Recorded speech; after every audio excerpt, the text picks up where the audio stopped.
Puti na talaga yan, may titulo yan. Ngayon, kung may patay sila, Pwede pong hukayin. pwedeng buksan ulit, linisin, tapos ilagay ulit yung bagong patira. Kaya lang mga 7 years. Maya-maya, dumating na nga ang gabi. Alerto ang mga sepulturero. Kanya-kanyang dala ng mga armas na animoy sa sabak sa gyera. Oras na ulit para magserbisyo sa yumao at sa pamilya.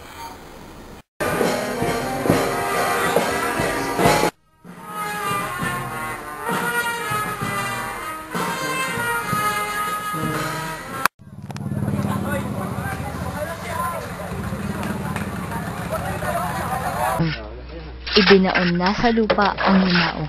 Ngunit huwag naman sanang ibaon ng mga kamag-anak ang alaalang iniwan nito. 4 silang naninilbihan sa sementeryong ito. Sa itinagal na din ng panahon ng pagtatrabaho, naging parang magkakapatid na sila. Magkakapit-bisig sa hirap man o ginhawa, at sa lahat ng pagsubok na sa kanila'y dumadaan. Pagsubok na katulad na, Manong, ano ba yan? Napakadumi! Pinalilinis namin sa yan! Binabayaran ka namin! Ba't ganyan nililinis? Di nyo ginagawa yung trabaho nyo ah! Ano ba yan, Manong? Well, pasensya na po kayo ma'am kung di namin gawa agad yung sinasabi nyo kasi nga po may libing kami, inuna muna namin yung libing. Pagkayari, saka namin gagawin yan, naabutan nga lang ninyo na ganyan pa pero ayusin na po yan. Yun lang. Nung maglilibing na kami, andyan na yung patay, wala pa kaming hukay, wala pa nakaka-prepare. Doon, naobliga kaming mag-overtime. pasyal niya kami sa iba't ibang musileo. Napansin din namin na hanggang sa kamatayan, makikita kung ano ang estado ng yumaong nakalagak sa isang puntod. Mahirap man o mayak. Ang tungkol dito ay mababasa sa kwento na isinulat ni Delphine Fresnosa na pinamagatang Candles. Saad dito, even death does not level all. Ganito rin ang pinapahiwatig ng isang kabanata sa isa pang nobela ni Dr. Jose Rizal, ang El Filibusterismo. Sa pagkamatay ni Kapitan Tiago, ay magarbong seremonya ang idinaos dahil isa siyang taong nakahiga sa salapi. Sa pagpapatuloy ng kanyang gawain, naglinis na siya ng mga puntod. Gawa sila ng mga bakod sa bawat puntod. Isang biro pa nga ang sagot niya sa tanong na, para saan po ba iyan? Para sa kambing. Ang kanyang tinutukoy ay ang mga taong apakan ng apakan sa mga nakatanim na Bermuda grass. Kumikita siya ng 1,200 sa mga gawaing ito kada linggo. Maliban sa sweldong natatanggap sa may-ari ng sementeryo, mayroon pa siyang natatanggap sa mga nagpapa-caretake ng mga puntod ng yumaong mag-anak, katulad ni Mrs. Sione Garcia, na naabutan namin na nagtitirik ng kandila at nag-aalay ng panalangin sa kanyang amang sumakabilang buhay na nakahimlay dito. Amin siyang kinapanayam tungkol sa serbisyo ni Manong. Magmula nang namatay ang tatay ko, pina-maintenance para sa kalinisan ng lupang na bili namin para sa kanya. So far, maganda naman ang kanilang pag-maintenance. Ngunit kung may natutuwa, mayroon din namang di mapakali sa karereklamo sa kanyang serbisyo. Nakapanayam namin ang isa pang nagpapacaretake ng puntod ng yumaong kamag-anak. Itinago natin siya sa pangalang At. Ayoko ng klase ng serbisyo nila dahil parang yung pinatanim ko ng halaman ng September, pinuntahan ko ngayon, October na, hindi pa rin nakakatanim. Nangangalahati na buwan, magno-November 1 na. Paano yun? Sa ngayon, kontento na ako. Kasi nga, kahit paano, nakakapag-paaral naman ng pamilya, ng mga anak. Kumakain na kami 3 beses ng araw. Pagpatak ng 4:00, tapos na siya sa kanyang trabaho. Nag-aagaw na ang dilim at liwanag. Ayon sa kanya, hirap sila minsan. Hindi dahil sa sila ay takot sa multo, kundi takot sila sa tao na kahit anong oras ay pwedeng magnakaw sa sementeryo. Yung Yung sa amin, napagtripan nila yung mga wire nung ilaw namin, yung mga ilaw. Malaki ah. Kung wala kami, sinong magsisinop ng mga patay? Siyempre, mahalaga yun. Kahit mababang tignan, proud pa rin kami kahit paano nakakatulong din kami.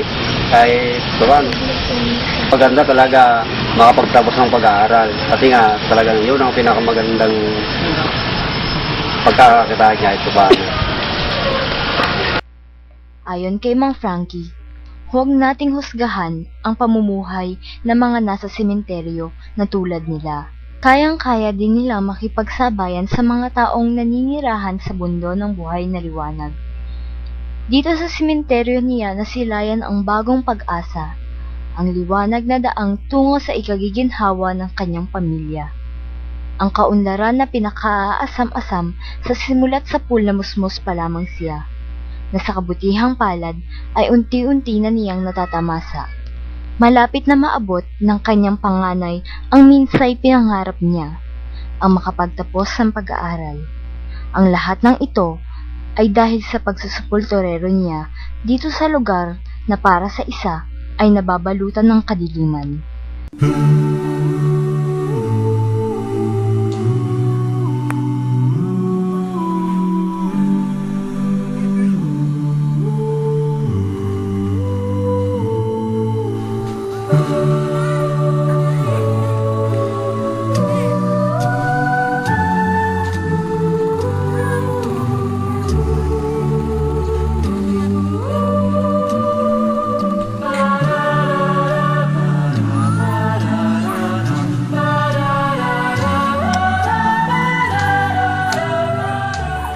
Pero para sa kanya, ito ay ang kanyang tahanang huling hantungan.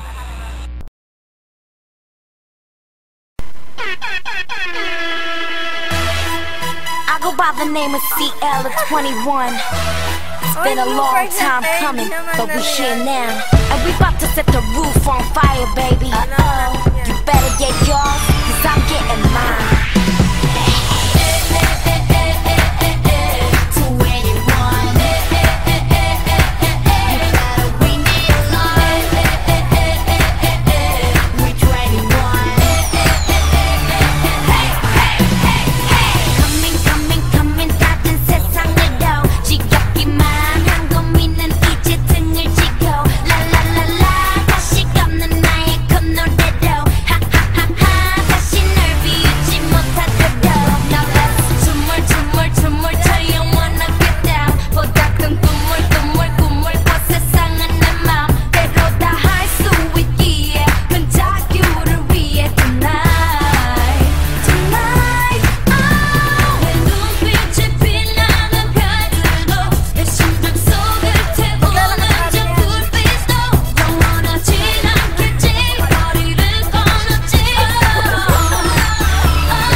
switch it up.